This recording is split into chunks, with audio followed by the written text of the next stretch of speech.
భగవద్గీత 7వ అధ్యాయము జ్ఞాన విజ్ఞాన యోగము.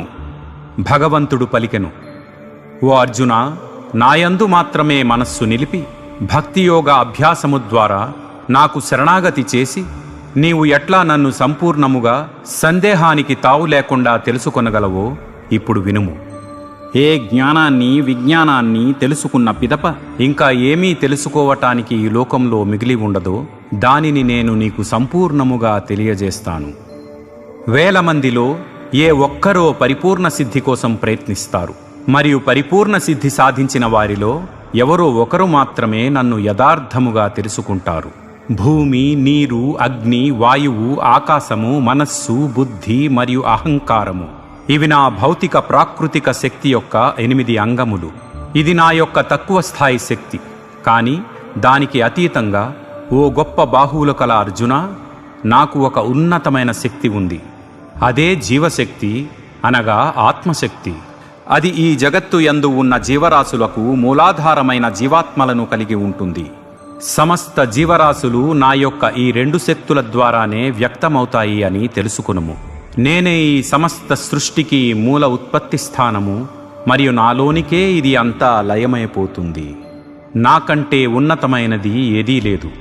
ఓ అర్జున, పూసలన్నీ దారముపై గుచ్చి ఉన్నట్టు సమస్తము నాయందే ఆధారపడి ఉన్నవి. నీటి యందు రుచిని నేను, ఓ కుంతిపుత్రుడా, మరియు సూర్యచంద్రుల యొక్క తేజస్సుని నేను. వేదములలో నేను పవిత్ర ఓంకారమును, అనగా ప్రణవమును. ఆకాశములో శబ్దమును, మరియు మనుష్యులలో వారి సామర్థ్యమును. భూమి యొక్క స్వచ్ఛమైన వాసనను నేను, మరియు అగ్నిలోని తేజస్సును నేనే. సమస్త ప్రాణులలో జీవశక్తిని నేనే, మరియు తాపసులలో తపస్సును నేనే. ఓ అర్జున, సమస్త ప్రాణులకు సనాతనమైన మూలబీజము నేనే అని తెలుసుకునము. ప్రజ్ఞావంతులలో ప్రజ్ఞను నేనే, తేజోవంతులలో తేజస్సుని నేనే. భరతవంశీయులలో శ్రేష్ఠుడా, బలవంతులలో కామరాగరహితమైన బలము నేను. ధర్మ విరుద్ధము కాని శాస్త్రసమ్మతమైన లైంగిక క్రియలను నేనే. భౌతిక ప్రకృతి యొక్క త్రిగుణములు సత్వము, రజస్సు, తమస్సు నా శక్తి ద్వారానే వ్యక్తమైనాయి. అవి నాయందే ఉన్నాయి, కానీ నేను వాటికి అతీతుడను. మాయ యొక్క త్రిగుణములచే భ్రమకులోనై ఈ లోకంలోని జనులు అనస్వరమైన మరియు సనాతనమైన నా గురించి తెలుసుకోలేకున్నారు. ప్రకృతి త్రిగుణాత్మకమైన నా దైవీ శక్తి మాయ అధిగమించుటకు చాలా కష్టతరమైనది. కానీ నాకు శరణాగతి చేసిన వారు దానిని సునాయాసముగా దాటిపోగలరు. 4 రకాల మనుష్యులు నాకు శరణాగతి చేయరు. జ్ఞానము లేనివారు, నన్ను తెలుసుకునే సామర్థ్యం ఉన్న, సోమరితనంతో తమ నిమ్నస్థాయి స్వభావాన్ని అనుసరించేవారు, బుద్ధిభ్రమకు గురైన వారు, మరియు ఆసురీ ప్రవృత్తి కలవారు. ఓ భరతశ్రేష్ఠుడా, 4 రకముల భక్తి పరాయణులు నా పట్ల భక్తితో నిమగ్నమవుతారు. ఆపదలో ఉన్నవారు, జ్ఞాన సముపార్జన కోసం ప్రయత్నించేవారు, ప్రాపంచిక వస్తువుల సంపాదన కోసం చూసేవారు, మరియు జ్ఞానమునందు స్థితులై ఉన్నవారు. వీరందరిలోకెల్లా జ్ఞానంతో నన్ను పూజించేవారు, మరియు నా పట్ల దృఢ సంకల్పంతో మరియు అనన్య భక్తితో ఉన్నవారిని అందరికంటే శ్రేష్టమైన వారిగా పరిగణిస్తాను.